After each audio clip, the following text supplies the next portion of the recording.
When it comes to the greatest footballing rivalries of all time, automatically your mind drifts off towards some of the biggest teams on the planet. In Italy, you have the Derby della Madonnina and the Rome derby contested between Internazionale and AC Milan and Roma and Lazio respectively.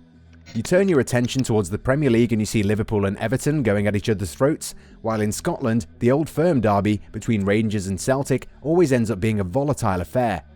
Down in South America, River Plate and Boca Juniors share a rivalry that's set in deep hatred for one another. But if there's one rivalry that attracts the attentions of even those people who don't really watch the game, do such people even exist? It's the rivalry shared between Spanish giants Real Madrid and Barcelona. This rivalry goes above and beyond the sporting norms. Events that shaped the history of Spain in the early days of organised football in the country played a big role in the creation of this rivalry. There was a time when the notorious Franco regime offered tons of favours to Real Madrid, a club given the status of royalty. Meanwhile, the Catalonian side saw their local team Barcelona as a symbol of hope and freedom of speech. There was a time when the Catalonian language was banned in public and was only spoken within the confines of Camp Nou. There is another historical account of Barcelona letting Real Madrid win a Copa del Rey encounter after being threatened and bullied by General Franco's goons. While the rivalry is not as political as it used to be back in those days, the element of hatred and pursuit of proving better than the other has only gained in intensity. While Real Madrid have continued proving themselves to be a true giant in the European Cup and its subsequent namesake, the Champions League, Barcelona have enjoyed unbridled domestic supremacy. At the start of this century, Real Madrid were conquering Europe and managed to win a few league titles here and there. Barcelona at that time was struggling, desperately trying to rediscover their lost identity. In came Frank Rijkaard and Ronaldinho, and the two men shaped the future of Barcelona. The Catalan giants won league titles and conquered Europe and even the world. But if we thought that this was Barcelona plateauing, we were wrong. Rijkaard left and was replaced by someone named Pep Guardiola, an untried, untested manager who delivered for the club's junior side. Guardiola, however, was a visionary, a firm believer in Johan Cruyff's ideals of how the game should be played, while also a firm believer in seeking out talented graduates from the famous La Masia Academy to get the job done. In came the likes of Xavi, Andres Iniesta, and a certain Lionel Messi, with the latter scaling the heights of Spanish football greatness. During this period, Barcelona won the League Cup, and conquered Europe again. At the other end, Real Madrid were trying to find a way around Barcelona's seemingly unconquerable way of playing football. Jose Mourinho arrived, and the Portuguese man added an element of controversy to the derby, something that was perfectly translated onto the pitch by the likes of Sergio Ramos and Pepe. Mourinho can be a rather not-so-nice presence at the dugout, especially when his team's losing to a bitter rival. The former Chelsea boss had a lot of controversial moments that are now part of the El Clásico folklore. One saw him poke the late Tito Vilanova in the eye. While the special one would later apologise, it was clear that this rivalry tends to bring out the worst in people. Mourinho left and Carlo Ancelotti arrived. Madrid finally ended their wait for La Decima, but Barcelona continued dominating Spain. Then came Zinedine Zidane and 3 more Champions League titles. The Frenchman left and returned again. During that time, Madrid struggled to capture the La Liga crown, while Barcelona kept struggling in Europe. Today, as we get ready to watch another El Clásico, we're not really sure what to expect. There's a lot of things that have happened in the backdrop. Real Madrid are no longer the all-conquering giants they used to be. I'd just make a big statement here. While they did become league champions last time around, this was arguably the weakest Real Madrid side to lift the title. They did so without showcasing a lot of swagger, and were perhaps helped by the fact that Barcelona's form tailed off in the final few weeks. Barcelona, meanwhile, had a forgettable 2019-20 campaign. They were leading the league standings when they decided to sack Ernesto Valverde. The Spaniard was replaced by Quique Setien, who was supposed to not only add his predecessor's title hauls, but also make the team play attractive high-tempo football. That decision clearly backfired. Barcelona were on the receiving end of an embarrassing demolition at the hands of Bayern Munich. They conceded 8 goals and were made to look like amateurs by the eventual European champions. All summer, La Blaugrana tried to hold on to Lionel Messi, who really wanted to jump ship.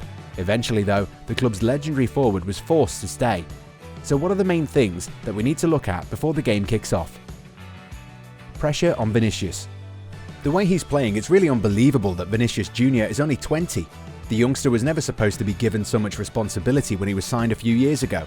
However, the Brazilian has been one of the more consistent performers for Los Blancos in recent months. While he still has a lot of work to do, the youngster has made the position down the left flank his own. Real Madrid saw Eden Hazard as Ronaldo's replacement, but the Belgian's career at the Santiago Bernabeu has been besieged by constant injury worries.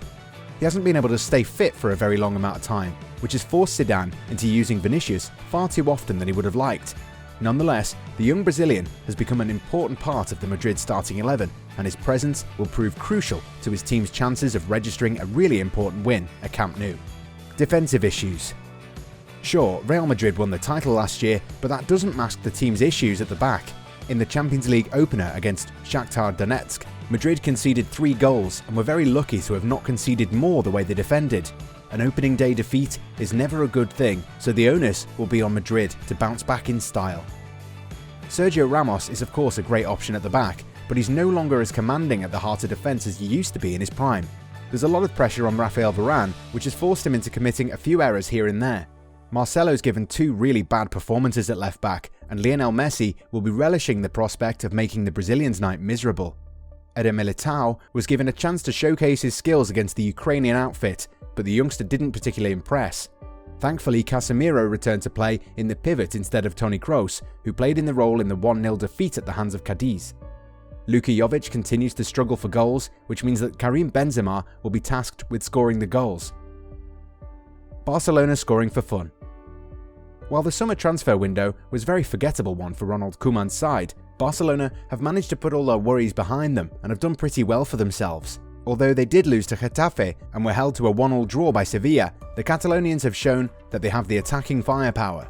They put 5 past Hungarian champions Ferencváros in their Champions League opener. Lionel Messi scored a customary goal, but it was the performance of Ansu Fati that really caught the eye. The youngster has risen to the occasion and is definitely a worthy candidate to replace Luis Suarez. While Philippe Coutinho was overlooked in the previous seasons, the Brazilian forward is back among the goals and doing really well. Ousmane Dembele was close to joining Man United, but the Frenchman scored a goal coming off the bench. If he manages to stay fit, Barcelona can really hope for a great 2020-21 campaign. They've scored 8 goals in their first 4 league outings, so the game against Madrid could prove to be a high-scoring one. Madrid, on the other hand, would really need the likes of Karim Benzema and Vinicius to step up and make things happen. Matches at Camp Nou are never easy, and based on their current form, Zidane's men will definitely be up against it. Team news. Barcelona. The hosts don't have any fresh injury concerns ahead of the big game, but goalkeeper Marc-Andre ter Stegen will remain sidelined after his knee surgery in August. Samuel Umtiti is also out, as is Jordi Alba. Real Madrid.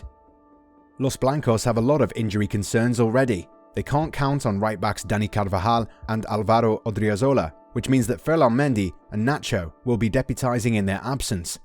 Martin Ødegaard has been in fine form in recent months, but the young Norwegian is expected to sit out this one due to a calf problem.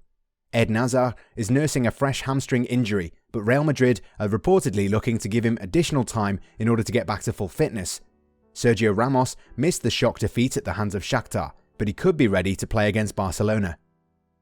Predictions. So which side will the balance tilt in this encounter?